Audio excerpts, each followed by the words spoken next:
Pop culture usually pictures the fall of Rome, savage hordes screaming out of the dark woods, burning the classical world to the ground. In reality, the Germanic tribes pressing against the border were looking for access to Roman food supplies, gold, and the protection of imperial walls. Around 50 BC, Julius Caesar observed a Germanic society that was essentially anarchic beyond the level of the local tribe. They were pastoral farmers with no permanent central government. If they needed to go to war, they elected a commander from the nobility to lead them, but his power vanished the moment the conflict ended. A century later, the historian Tacitus recorded a significant shift. Proximity to Roman wealth and military pressure had forced these tribes to organize. Those temporary wartime leaders had been replaced by professional kings who commanded standing retinues of full-time soldiers.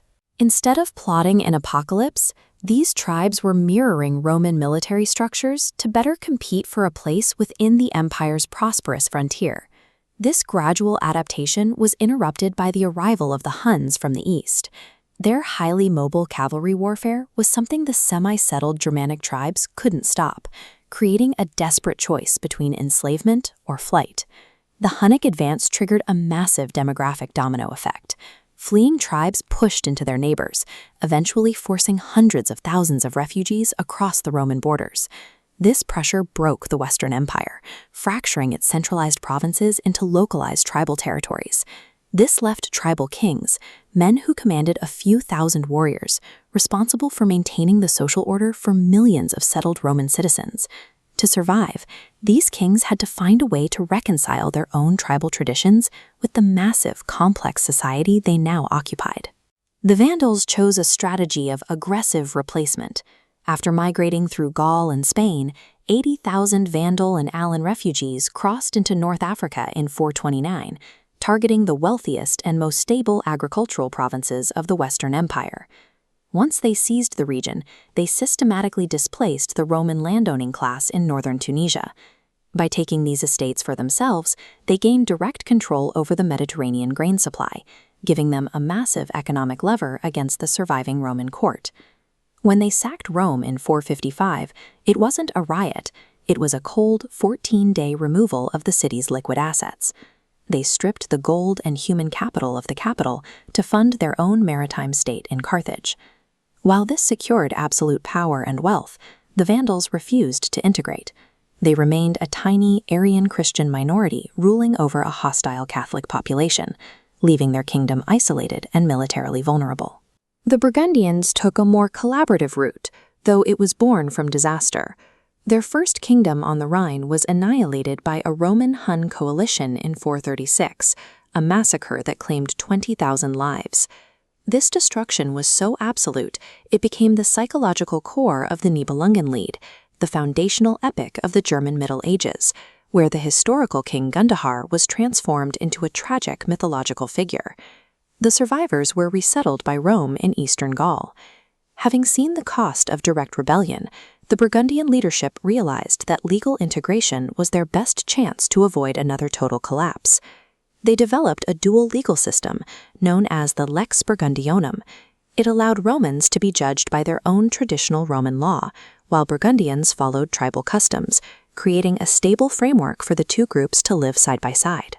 This legal synthesis turned the Burgundians into legitimate rulers in the eyes of their subjects, allowing them to coexist peacefully with the Roman population they commanded. In Britain, the Roman experience ended more abruptly.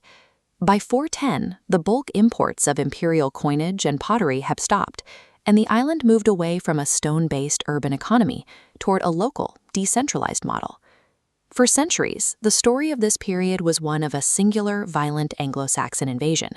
But new bioarchaeological data, using DNA and oxygen isotopes from hundreds of skeletons, reveals a narrative that is far more complex. The teeth of these skeletons show that the movement was a continuous, slow-motion migration of families and farmers from northwestern Europe that lasted for centuries, rather than a single military event.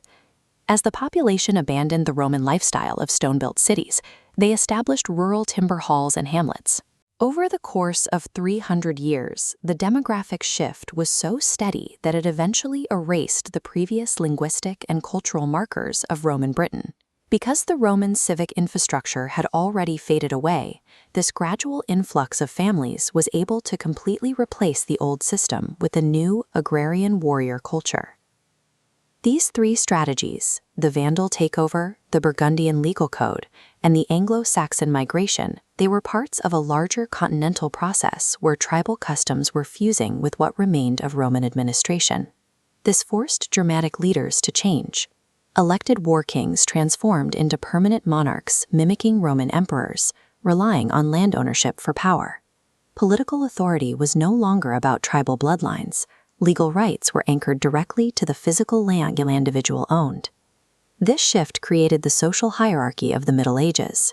The Germanic warrior class became a land-owning nobility, while the Roman peasantry moved into various states of dependency as tenant farmers. The migration period was not an era of mindless destruction. It was a centuries-long political experiment that combined tribal loyalty with Roman property law, creating the legal and social systems that would govern Europe for the next 1,000 years.